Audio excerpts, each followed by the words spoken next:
주신 은혜에 감사하는 5분 묵상, 에베소서 5장 8절에서 14절 빛의 자녀처럼 행동하고 어둠을 책망하라 제목으로 하나님의 말씀 보겠습니다. 내용 관찰 첫 번째 질문입니다. 바울은 빛의 자녀가 된 성도들에게 어떤 삶의 열매를 맺어야 한다고 말합니까? 본문 8절에서 바울은 성도의 신분을 일컬어 전에는 어둠이더니 이제는 주 안에서 빛이라 라고 말합니다. 빛과 어둠이라고 하는 아주 대조적인 성격을 띠는 두 단어이죠. 또 14절에서 바울은 잠자는 자와 죽은 자라는 말을 통해 성도와 성도 아닌 삶을 구분하고 있습니다. 바울은 이처럼 두 가지 속성의 대비를 통해 빛이 어둠과 다른 것처럼 또 잠자는 자와 죽은 자가 다른 것처럼 성도로 살아가는 삶과 성도가 아닌 삶이 얼마나 다른지 대조적으로 묘사하고 있는 것입니다. 두 번째 질문입니다. 빛의 자녀들은 어떤 일에 참여하면 안 됩니까? 본문 11절에서 바울은 너희는 열매 없는 어둠의 일에 참여하지 말고 도리어 책망하라고 말합니다.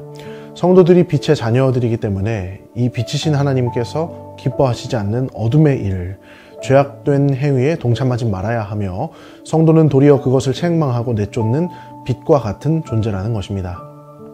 또 12절에서 바울은 이러한 어둠의 일들은 은밀히 행해진다는 특징이 있음을 말합니다. 우리가 삶 속에서 짓는 여러 가지 죄악들을 보면 누가 보지 않을 때 은밀하게 짓는다고 하는 특징을 가진다는 것이죠. 이것이 죄의 속성인 것입니다. 그러나 성도들은 이러한 어둠의 일들을 멀리하며 오히려 그것들을 책망하고 마음의 생각이나 삶의 행실을 통해 하나님의 아름다운 성품을 드러내는 빛의 역할을 감당해야 하는 것입니다. 연구와 묵상입니다. 바울이 왜 성도가 열매 없는 어둠의 일에 참여하지 말고 도리어 책망하라고 말합니까? 바울은 성도의 삶이 다르다는 것을 말하면서 14절에서 잠자는 자여 깨어서 죽은 자들 가운데서 일어나라 라고 말했습니다. 잠자는 자와 죽은 자들의 공통점이 무엇입니까? 잠자는 자나 죽은 자나 똑같이 누워있다는 점입니다. 아주 곤히 깊이 잠들어 있는 사람을 생각해 보십시오.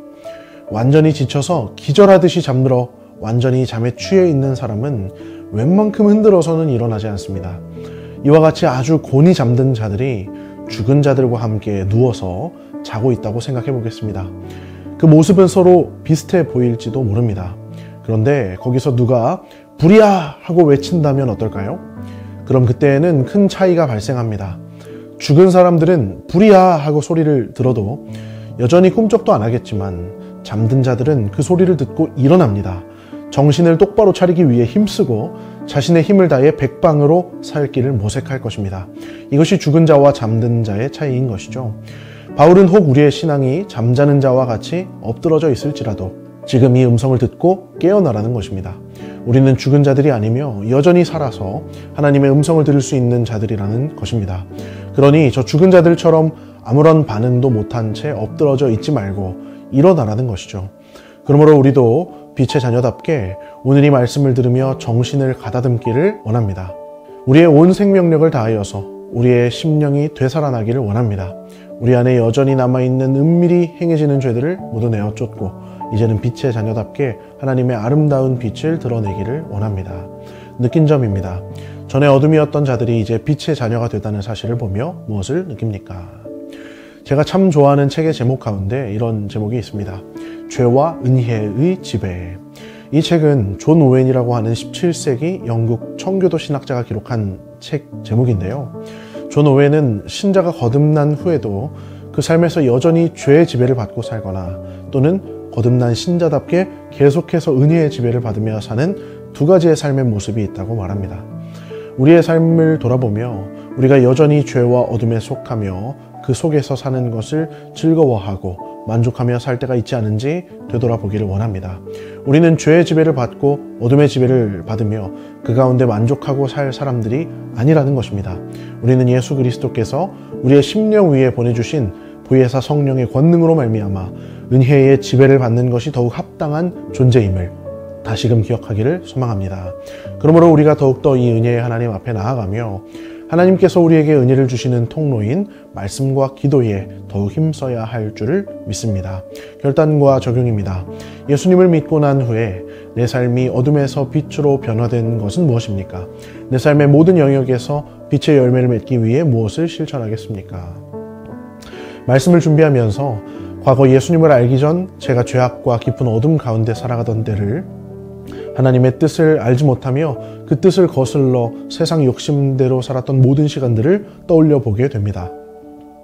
나의 젊은 날과 어린 시절이 단지 그립기만 한 것이 아니라 그때 주님을 모른 채 세상에서 방황하던 죄스러운 모습과 그토록 방황하는 영혼을 불러주시고 품에 안아주신 하나님의 놀라운 은혜를 생각하게 됩니다.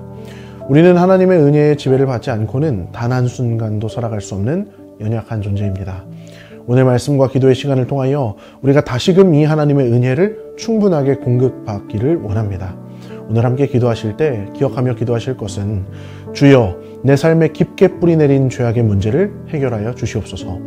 너무나 익숙해서 내 스스로의 눈으로는 볼 수 없는 감춰진 죄악까지 주께서 분별하게 하시고 어둠은 절대로 빛을 이길 수 없고 작은 빛조차도 깊은 어둠을 쉽게 이길 수 있듯이 우리가 빛의 자녀 되어 모든 악과 어둠을 물리치고 하나님의 선하심과 은혜를 이 땅에 나타내는 자녀의 삶을 살게 하여 주시옵소서 하고 기도하기를 원합니다.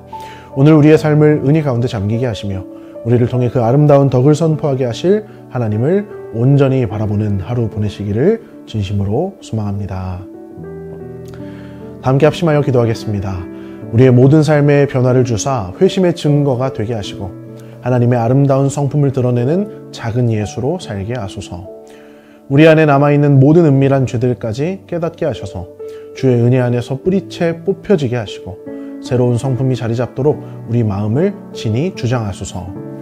성문교회에 모인 모든 빛의 자녀들이 하나님의 은혜와 사랑에서 비롯된 아름다운 문화를 세우고 자리 잡게 하는 아름다운 하나님 나라 되게 하소서.